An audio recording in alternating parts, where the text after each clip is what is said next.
Here we are. Okay, welcome to the Meaningful Happiness Podcast. I am here with Elicia, whose bio I have somewhere. I just had it here. There we go.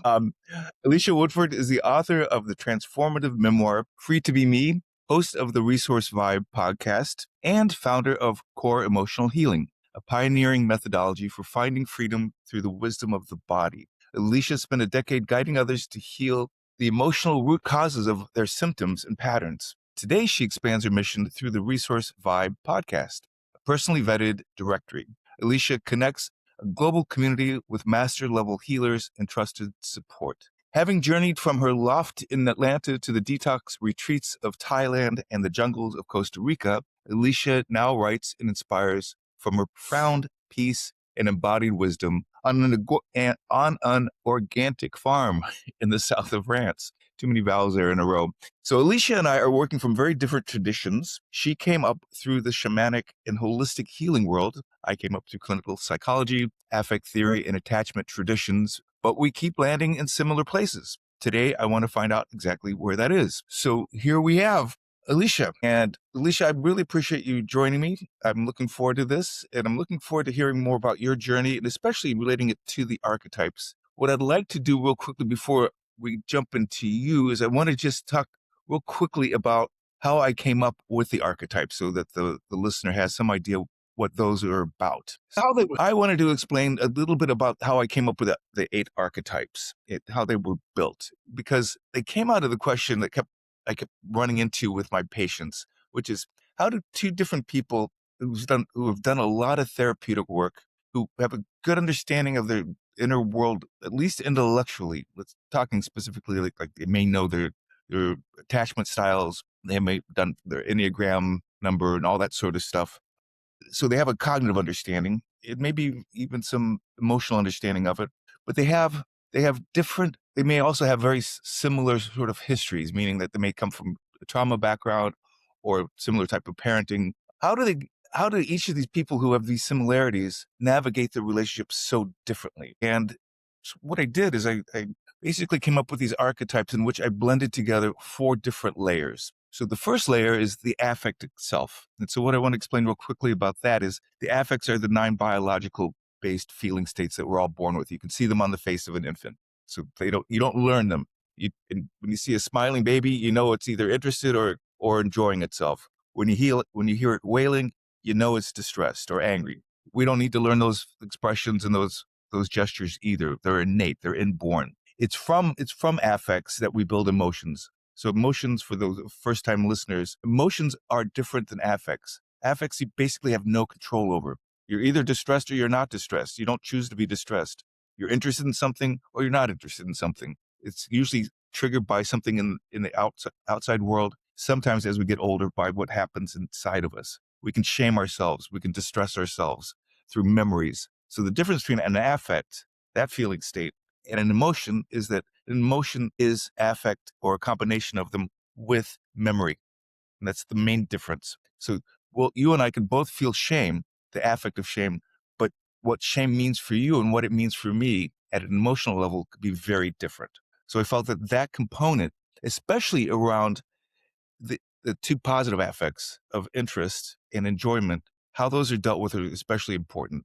So what I find interesting overall in my world and what you find interesting, we both have the affect of interest, but emotionally have different ways of dealing with the particulars of interest. The one of enjoyment is that we'll both enjoy things, but I will experience enjoyment differently than you do. For instance, some people feel a lot of guilt about feeling enjoyment, like they have to earn it. So I reference that because I think that's true for a lot of people, especially in Western culture, maybe in Eastern cultures, other cultures as well. But the idea like, I can't take time off. I should be working. I should be doing this. So it's those affects, I feel like, were one thing that differentiated the archetypes from the others. The second part of it is the second layer is the drop, which is my clinical term for what happens the moment that enjoyment or interest get interrupted. So basically it's shame. So the body dimensions of shame. You have that sigh of shame, you have the slump of shame. It could be disappointment, sadness on the low end, or it could be humiliation, embarrassment on the high end.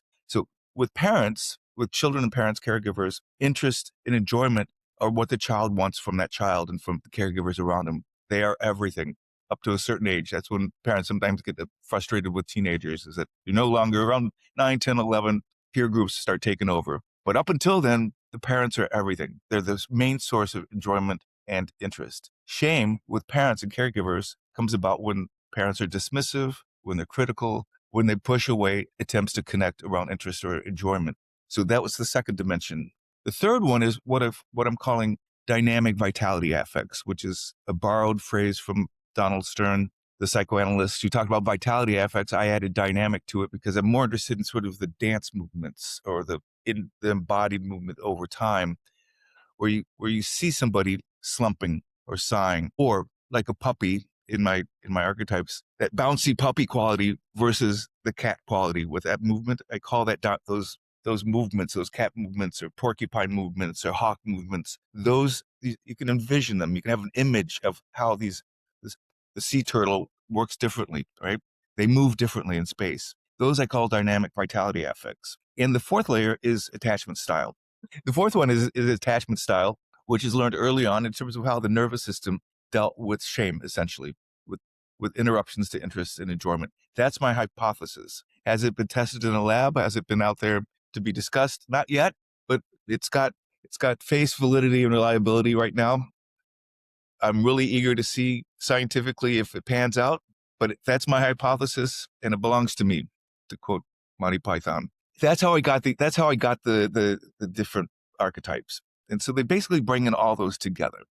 And so I know I sent you the assessment, and the assessment will soon be out on scottconkright.com website, which I encourage people to try it out. And you can get an e-brochure that describes your archetype as well inside of it. But you took the test, you took the assessment, and I I'd did. like to hear all about that. Tell me, All right. Well, what was thank it you, like to, what Scott. was it It's like to good to take it and learn about yourself? yeah. Well, thank you. Thanks for having me here. And yeah, I'm excited to explore these concepts with you. And I actually really enjoyed taking the test and getting to know the animal archetypes because it feels easier to understand and clearer when I see other people and know other people and how people interact within relationships and how they're different and I can see them. So it's cool to see, oh yeah, this person's a cat and this person's a hawk and it was very clear to me that I used to be puppy and sheepdog and then when I took the test, it came out as I'm a sea turtle now, but not in a protective way, more of a healthy way. Okay, yeah, because there's as people will find out as you take the assessment and learn about them, there are, when it comes to the sea turtle, there's two different types of sea turtle positions. One is a defensive one, with protective one, as I think is the term you use, which I think is probably more accurate. And then there's what I call the achieved state, where it's more of a Buddhistic calmness. Would that be one way to put it? Yeah, I think it's Is more that how of you see it?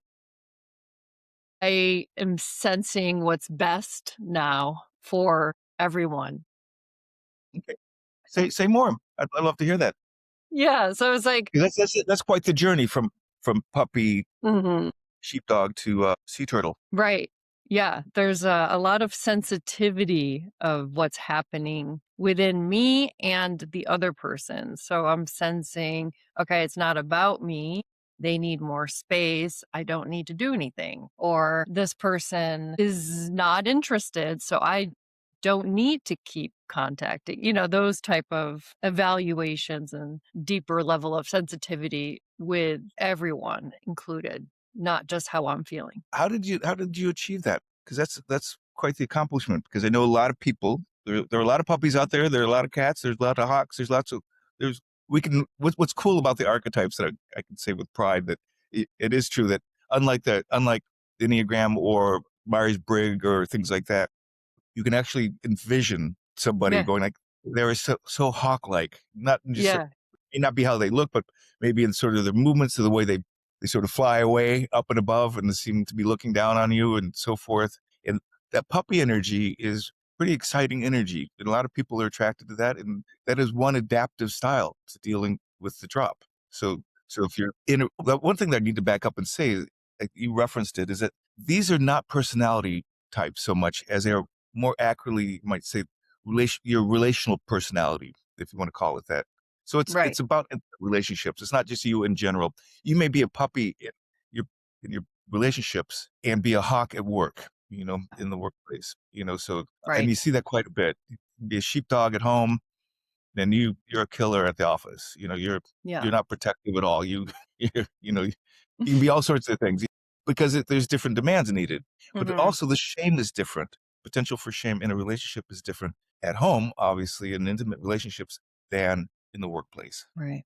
Yeah. I So see would you say that these animal archetypes, so the relational animal archetypes, would it be most closely associated with the attachment style? yeah, each one has that's one of the four components of Mhm. the archetype. So for instance, the puppy is very much an anxious attachment style. The cat is avoidant. Mhm. So Right. I'm doing it on degrees. Mhm. The Yeah. hedgehog is heavily defended, you know, so almost disorganized or could be. Same with Yeah, the butterfly. that's what I like about these archetypes, the animal archetypes, is the degrees and the way, like the very specific ways they are the way they are versus just avoidant and anxious. Yeah.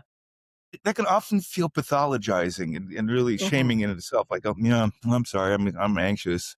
I'm an anxious style, or I'm avoidant style. That feels like a negative label. Whereas I'm Yeah. really trying with the archetypes not to do that. To Yeah.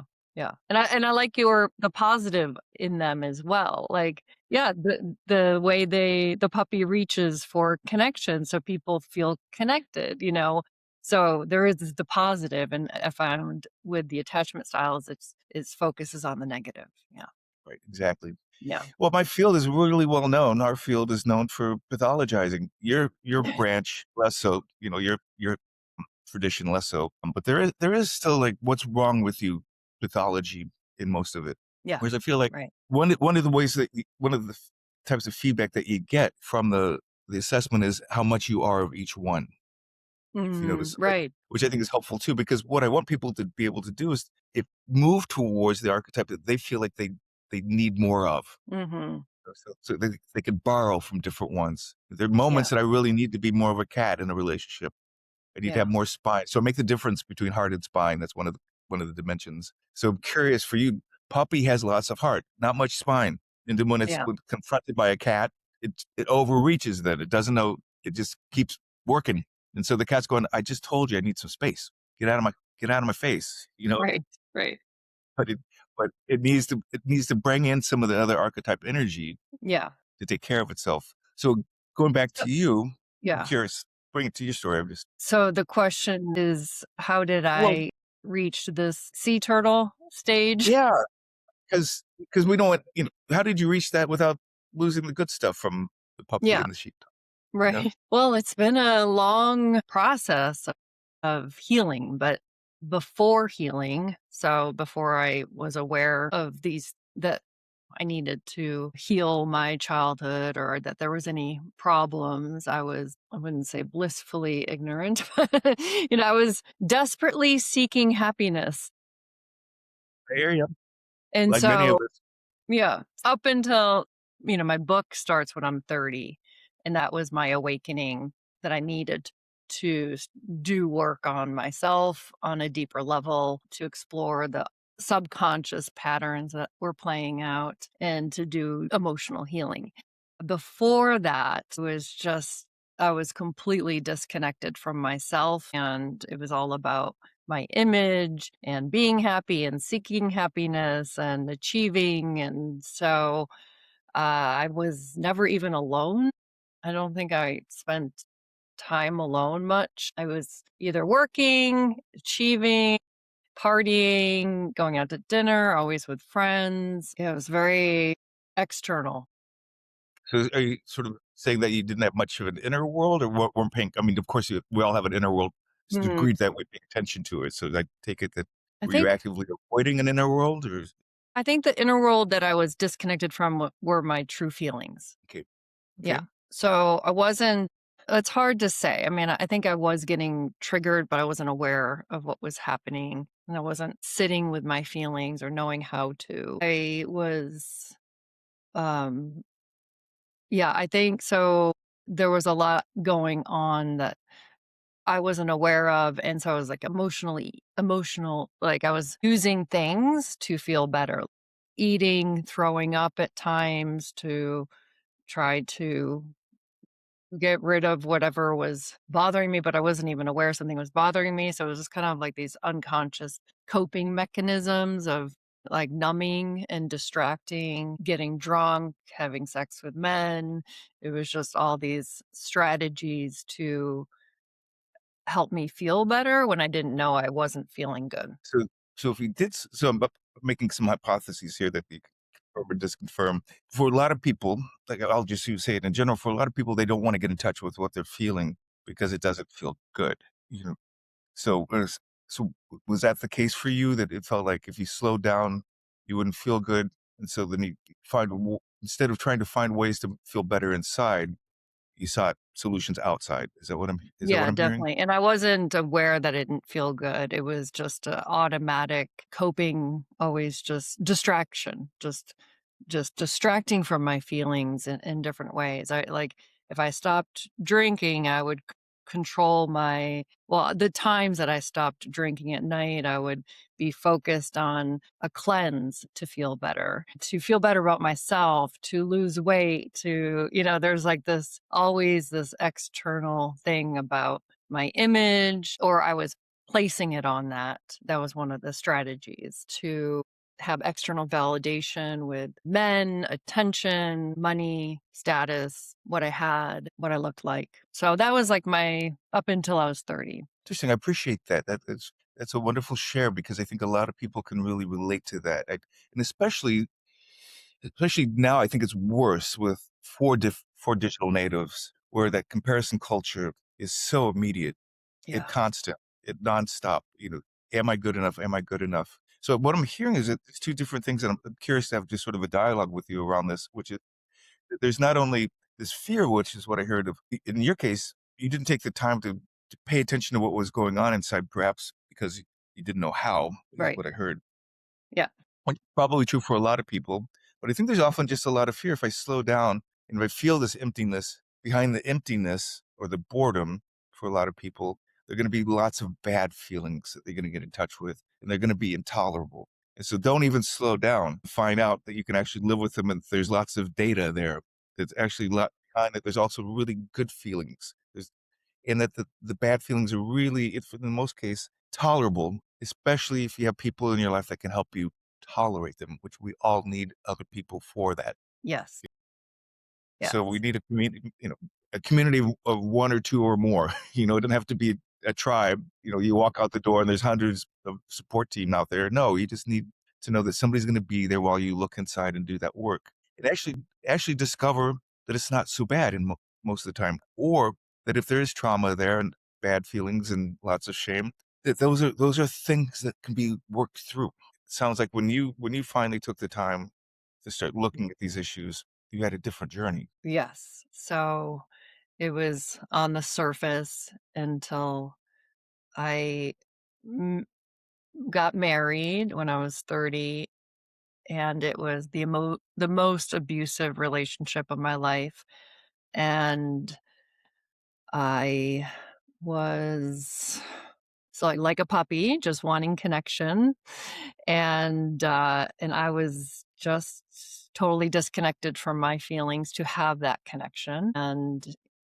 it did come from this pattern from my childhood and my relationship with my father, and, it was there to wake me up and for me to start being with myself and taking care of myself and going deeper within. So, it was a verbally abusive, emotionally abusive relationship, but it was all about him and controlling and what he wanted, and yeah, there was just rage every night and drugs and alcohol and sex. Luckily got really bad one day to for me to leave.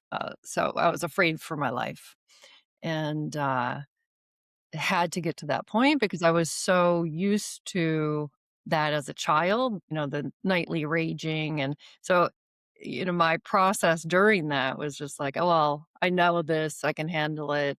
I knew how to handle my father, so that's where the disconnect from my own feelings started. And so was just managing it to stay connected. And then when I left, I experienced depression for the first time. So it was like I was finally dropping into my feelings, and I would just pass out on my couch in the middle of the day with depression because I couldn't escape my feelings anymore. I couldn't distract it was so painful, the experience, that 3-month experience, and even after I left, it was still going on for Imagine. a time being, and it was like these attacks, constant attacks that just brought me into my pain. Yeah, and that's when I sought experiential therapy, so I knew, I just needed to get to what was going on that I wasn't aware of that was making me choose these type of relationships. And I did 4 years of experiential therapy, coursework, weekend workshops, worked with many different types Pretty of healers. intensive work. Yeah. Yeah, to get into the emotional experience of my childhood that I had repressed. And that's the work that's needed that I think that people get very scared about. And this is great hearing your story because you obviously lived through it and got to a better place, you know? Oh, And I yes, think a whole people a people need to hear that. completely different life. Just speaking about it, it's like I can't even connect to that person who I I hear was. Yeah. because there's so much change. I mean, they're not the same in that sense. Yeah, you mentioned the dropping into the depression. There's a reason I'm calling my book "The Drop," which is because it's the word I use for shame. Because people have such a preloaded notion of shame, so they feel ashamed talking about shame, and all they think about are the negative aspects of shame, as opposed to the relational aspects of shame. There's a place for healthy shame. Shame is basically at the lowest end self consciousness, being all of a sudden dropping out of whatever experience that you're in when you're in a flow situation. Then something happens, it interrupts with the positive stuff. Then you go, oh, something got in the way. We need that as a data, you know, whether it's that we missed the elevator, meaning we need to leave out earlier in time, or that person that we're with is really hurt by something that we said. We need to hear that. Now, the shame that we put on ourselves, which I'm hearing that you were talking about that in direct ways, which is we do evaluations of ourselves through comparison, and we keep looking for meaningful happiness. And if we don't have it, we have a judgment about that too, and that there must be something wrong with us. Why can't we be happy? Why can't our lives be meaningful in some ways? So there's judgments, and all those judgments are shaming ourselves on top of the biological feeling of shame of not being able to feel good. So the drop into the depression was sounds to me like a drop into an awareness of shame. Of so the drop was a double drop, the drop into the drop. Exactly. And that's Yeah. a lot of work, and I think a lot of people fear that.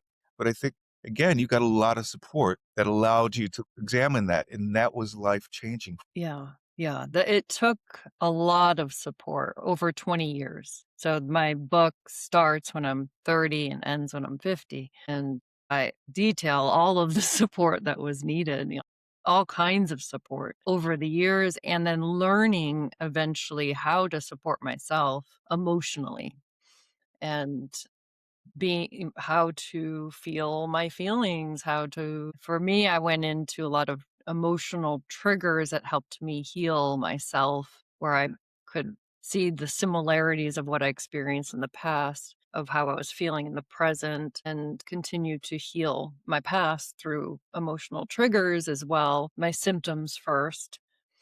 I believe my symptoms were chronic. I had chronic candida, no matter what I did with diet, supplements, and everything I tried around the world. It just kept coming back. And it was mostly like through emotional triggers, like to let me know I was still engaged in these There's relationships that were triggering my childhood wounds and also similar to my childhood. And my symptoms were always there because of that until I learned to be with my feelings. So I okay. think, my symptoms were there because I wasn't feeling everything that, naturally that was So the so happening. the So I'm sorry, the symptoms were a metaphor in a sense, but actually had physiological implications as well.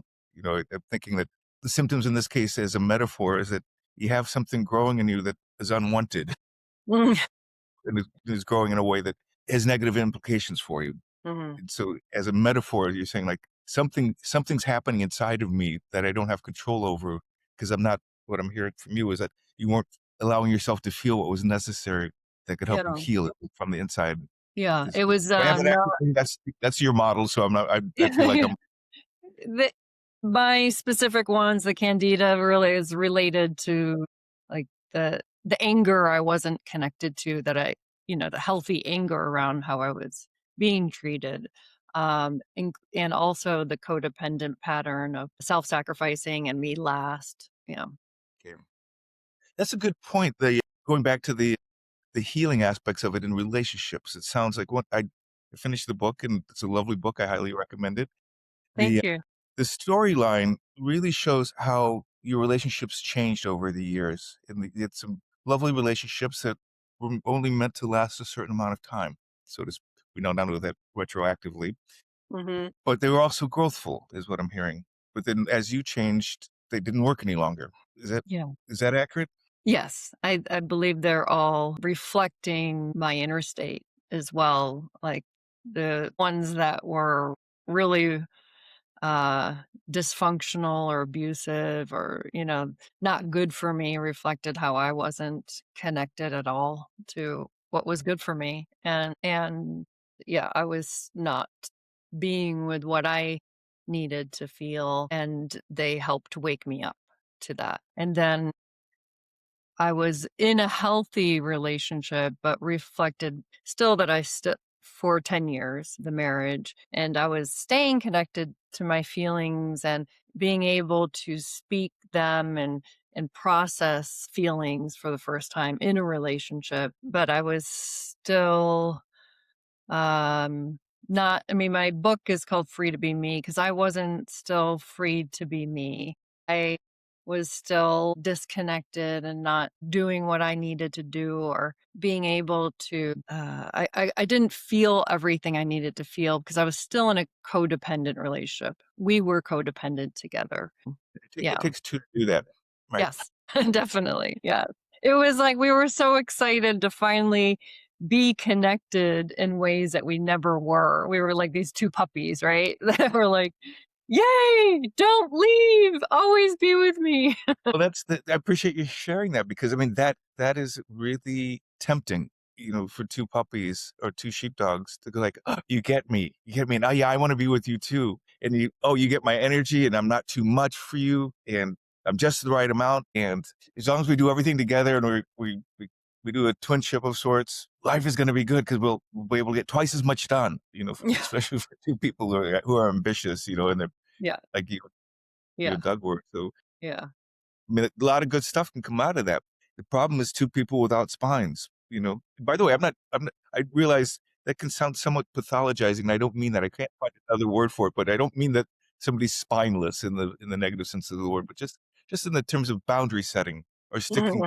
holding your ground is what I'm referring to with spine in this case versus heart. Both of you and Doug were like all heart with each other, which is lovely, but differentiating yourself one from the other, it sounds like that was more difficult work. Is that Yeah, and when we both had needs or tried to, there was a lot of conflict, so it was, yeah, so there's a lot so if you differentiated, it caused anger and shame? Is that what I'm hearing? So then defensiveness around that. So eventually you decided or I forget how it came about, you don't have to go there if you yeah. don't want to, but, eventually it decided the best thing for you was to exit. Yes. Yeah. We were just in a always talking about the same dynamic problems and conflict, and it was just going nowhere. So, yeah, just I know that I was just it's always hard to leave a relationship that has healthy aspects to it, yeah, but ultimately not working. right. Share that because I'm glad you're sharing your journey because I think it needs to be heard that sometimes the relationship is only meant to last so long. That there's kind of like a hallmarkish sort of line around that, I believe. Like relationship is for a reason, a season, or a lifetime. Yeah. I get a doctorate degree and I'm quoting Hallmark cards, but I've And but it's true. I there's some mean, truth to that though, right? yeah. I mean, it's important for all of us to accept with friendships. I think even more so with friendships too. A lot of us just feel, and again, this goes with the whole archetypes too. It's like, but we were so close. Why is this person not, where did this person go? And why aren't they connecting like they used to connect? And so that's another good thing to accept. Like, well, it was just for that purpose. It was for whatever you came together for in that period of time, you know. But it can be sad. I mean, there could be shame around that, there could be longing, shame is a Yeah, long shame would go together, that there's a kind of a pining for what you had. When you realize you don't have access to it, it's a really painful feeling in a friendship. right. Especially I'm not for just puppies and sheepdogs. oh, yeah, no, no, I can't stand it. It's horrible for me. No. I can't understand it. And he's like, what did I What my thing is happened? that, what did I do wrong?"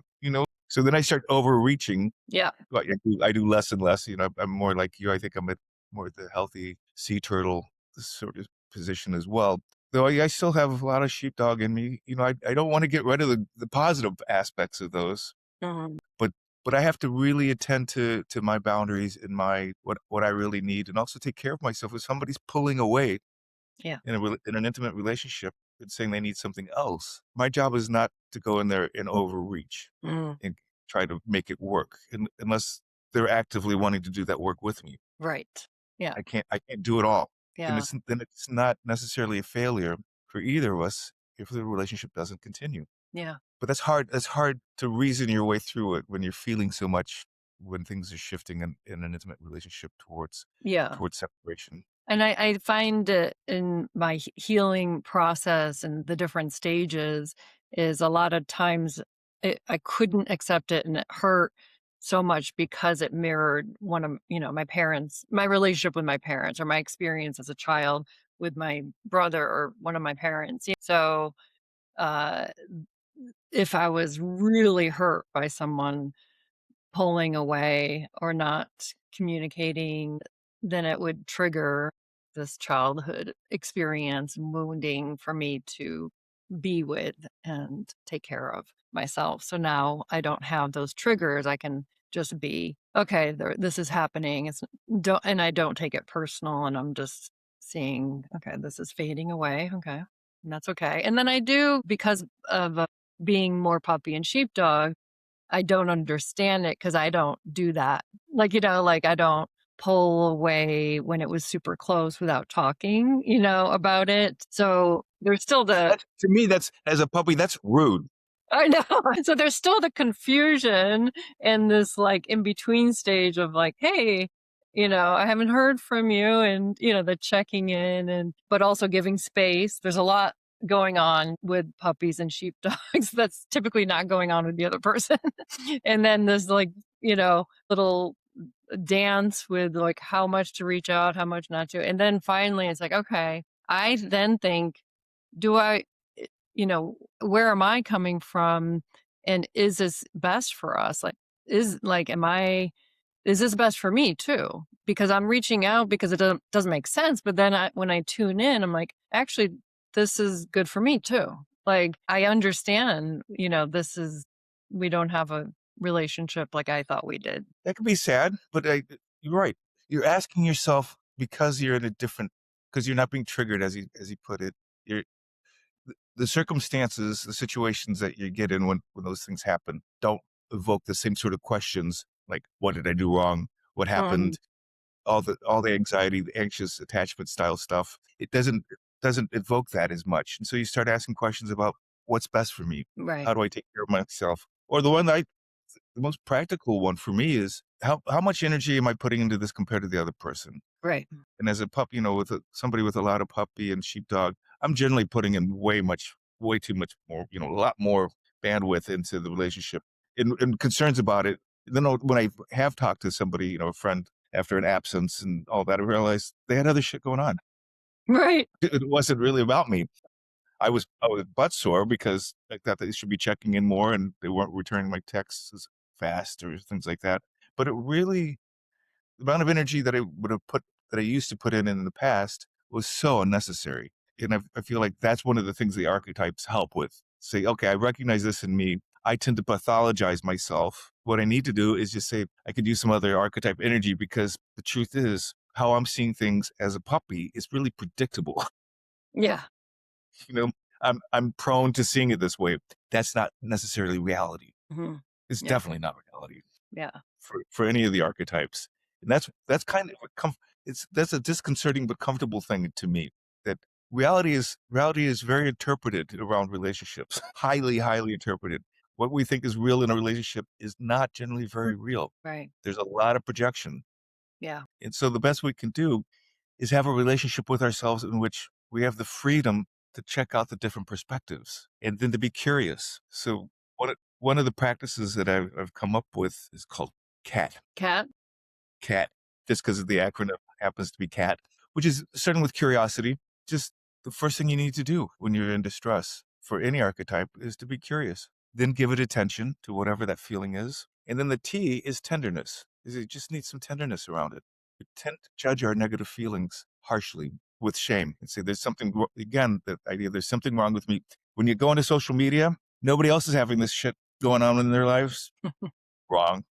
Right. But in comparison wise, it feels like that. So I think it's an easy acronym, an easy practice. The algorithm is easy. The practice of it is difficult. Yes. But Yeah. I practice. Remember. Just be curious, give it attention, and I think the tenderness part is the hardest. Learning to be tender with ourselves. So this has been wonderful. I really appreciate you taking the time. I Yeah. loved your story, and I'm glad Thank you. for you. It sounds like wonderful things are coming your way. And for crying out loud, you're in the south of France. Yeah. Well, It's interesting, like with my shamanic approach, when I see the symptoms symbolically and the animal communication and all of it. And even like the location. Like I see the the when I lived in Atlanta, it was more kind of I was disconnected because of just the amount that's going on there. Then I'm here now. I'm here now, and it's frenetic. yeah, Is exactly, and then in Costa Rica, like, the intensity of it was super intense being in the jungle, like, the energy of the jungle, and I felt the intensity, the emotional intensity, and now I'm on a organic farm in the south of France. It's, like, quiet, peaceful, easy, and I just feel like they're all reflecting where I was at. Not saying everyone that lives there is there. interesting how Yeah, I mean, the yeah, it's south of interesting. France. South of Yeah, France is beautiful. I went to school there, Montpellier University, right. So pretty. and that's not too far away from where you are right now. Absolutely beautiful area. But just as we end here, I hear it's 125 degrees or something like that there now, right? In France, Europe, not in the south. Not right now, No, no. in Spain, Spain and Italy have major heat waves. Right now? That's what I thought, or was it maybe last week? I keep A couple weeks ago, it was, 90, in the 90s or okay. something. So maybe I'm mistaken. I just know that But it does. In the summer, it's a sauna all along the coast here. Spain, the south of Spain, France, Italy, it's a sauna. spring and fall are the time to go. So Yeah. wonderful. Thank you so much, Alicia. This has been a Thanks, delight. Scott. Eager I to get love this your out. work. I think it's so valuable to hear Thank you. about, to understand the animal archetypes for ourselves and others, and having um, I think, especially to understand how other people are different and to not take it personal. Thank you. I hope it works. I mean, I think it will. Again, I'm not bashing any other typologies, but I had a friend actually, who's a therapist, but very therapy wise, but was really into the Enneagram. Have you done any of the Enneagram work? Yep. Yes. Okay, I changed when I healed interesting. Okay, because I was okay, 7 when I was avoiding emotions, just multitasking, da, da, da, da, da, da, da, busy. And I think I really am a true 8. Kim. Well, I'm going to find out all about that because Okay. she recommended the book because I know nothing about it. Because if you say you're a Okay. 7 or 8, it means nothing to me. Okay. Okay. but you know what I mean? Because unless you know the model, if I say that you're a puppy or a cat, Right, exactly. that that imagery comes up, but whereas 6 or 7 or 8 doesn't bring anything up. Well, so I love models, and I love understanding the different systems and how we can understand ourselves through them, and that's why I have the resource vibe, because there's different all kinds of different ways to understand ourselves, true essence and soul's blueprint, and how our energy works, how we, do things in different ways. So I know most all of the different systems, and I see how they all apply and complement each other too. Yeah, just one more that I need to learn. And so Yeah, what I was trying to reference is like I'm not knocking any of those. I'm yeah. sure they have the wisdom, and I want to. I'm fine with borrowing from other people liberally, giving them credit, but I mean, there's a lot of wisdom out there. So, and thank you for your wisdom, and thank you for sharing it with all of us here Yeah, on the well, thank Meaningful you. Happiness Got podcast. it. Yeah, thank you so much for having me and for sharing your wisdom and finding this unique way of understanding how we relate to accept ourselves and learn how to be more harmonious with each other. Fantastic. We'll keep in touch. Thanks so much. Thank you. Bye now. Bye.